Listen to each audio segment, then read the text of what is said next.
बिस्मिल्लाहिर्रहमानिर्रहीम। अल्लाह के नाम से शुरू जो बड़ा मेहरबान और नहायत रहम वाला। अस्सलाम वालेकुम। मैं हूं मोहम्मद उस्मान अली बट मैं पाकिस्तान हूं और आप देख रहे हैं सोशल मीडिया के मुनफी चैनल की लाइव स्क्रीन पर। ऐसा नहीं चलेगा और जिस तरह का ये रवैया ख़ास तौर पर इमरान खान की हुकूमत और हमारी अदलिया ने अपनाया हुआ, ऐसा तो बिल्कुल भी नहीं चलेगा।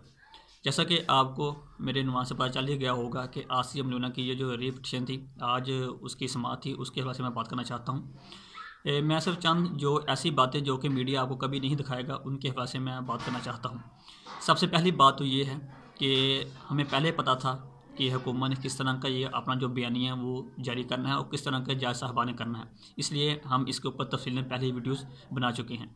और यहाँ पर मैं अपनी बात करने से पहले एक ये भी बात बताना चाहता हूँ कि जहाँ तक इस बात का ताल्लुक है कि आसिया बीबी गुस्ताख थी या नहीं, तो इसके हवाले से हमने जितनी भी पहले वीडियोस बनाई हैं उनके जो लिंक्स हैं वो डिस्क्रिप्शन में डाल दी जाएंगे, आप वहाँ से इसको डिटेल के साथ स्टडी कर भी सकते हैं। और आज ये जो समाअत हुई उसके हवाले से मैं ये बात करना चाहता हूँ कि आज समाअत थी, इसलिए उन्होंने तरीके लब्बे के जितने कारकुनों को पहले जो ओहदेदारान को गिरफ़्तार किया था उनको उन्होंने आज़ाद कर दिया और रातों रात उन्होंने फिर उनको गिरफ़्तार कर लिया। तो इस वजह से हमें पहले ही पता चल गया था कि उनको लाजमी जो गिरफ़्तार करने की वजह ये थी, उसके पीछे जो हिस्ट्री थी वो ये थी, यानी कि जो उसका बैकग्राउंड था वो ये था कि उन्होंने आसिया को रिहा करना ही करना है। तो इस वजह से ये जो फ़ैसला अब आया है, तो उसके दौरान वो तो फ़ैसला आपने सुन लिया होगा, तो उसके जो समाअत के दौरान जो कुछ ऐसी बातें जो कि मैं आपके सामने शेयर करना चाहता हूँ वो ये हैं कि दौरान समाअत जैसे असफ सईद खोसा साहब ने ये बात की कि कारी सालम साहब को कि आप दरख्वास्त लिखें, क्योंकि दरख्वास्त वो लिखी जाती है इंग्लिश में, तो उन्होंने अपने वकील को कहा कि आप दरख्वास्त लिखें।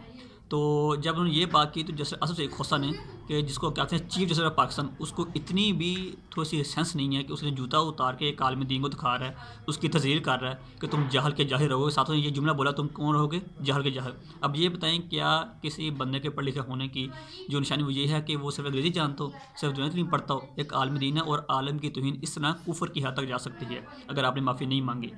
और दूसरी बात वो ये है कि जैसे असद खोसा जो कि इस वक्त चीफ जस्टिस हैं, क्या इनसे कोई पूछेगा कि नहीं कि आपकी इस हरकत के पीछे जो है ना आपको क्या सज़ा मिल सकती है, या उनको कोई सज़ा नहीं मिलेगी? इसलिए मेरी ये इस वीडियो की इजाज़त से जो हमारे आर्मी चीफ़ हैं कमर जावेद बाजवा साहब, उनसे अपील है कि वो इस मामले के अंदर थोड़ा सा ख़ुद इंटरफेयर करें ताकि जो मुल्क के हालात हैं वो बिल्कुल ख़राब ना हो बल्कि सही तरह चलते रहें। और हम भी इस बात की तवक्को करते हैं कि आप अपना कोई ना कोई अपना मुस्बत कदम है वो अंदर जो है ना अपना लाजमी करेंगे।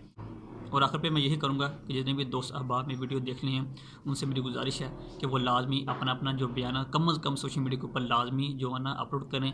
ट्विटर पे जो ट्रेंड है वो चलाएँ, फेसबुक पे यूट्यूब पे वीडियोज़ अपलोड करें। अगर नहीं तो कम से कम जो लोग पोस्टें कर रहे हैं, जो लोग वीडियोज़ बना रहे हैं, उनको लाजमी शेयर करें ताकि जो हमारी पैगाम है, जो हमारी आवाज़ है वो ज़्यादा लोगों तक पहुँच सके। खुदा हाफिज़। लब्बैक लब्बैक लब्बैक या रसूलल्लाह सल्लल्लाहु अलैहि वसल्लम। ताजदार ख़त्म नबूवत जिंदाबाद जिंदाबाद जिंदाबाद। और यहाँ पर मैं एक और बात करना चाहता हूँ वो ये है कि ना तो मैं कोई मौलवी हूँ, ना मैं कभी मदरसे गया हूँ, ना कभी मौलवी के सोबत में बैठा हूँ। तो इसलिए लिबरल और सेकुलर के लिए मेरा पैगाम है कि जो हक़ की आवाज़ है वो हर जो मुसलमान है वो पहचान जाता है, और नबी करीम सल्लल्लाहु अलैहि वसल्लम की जो इज़्ज़त है उसके लिए हमारी जान भी हाज़िर है।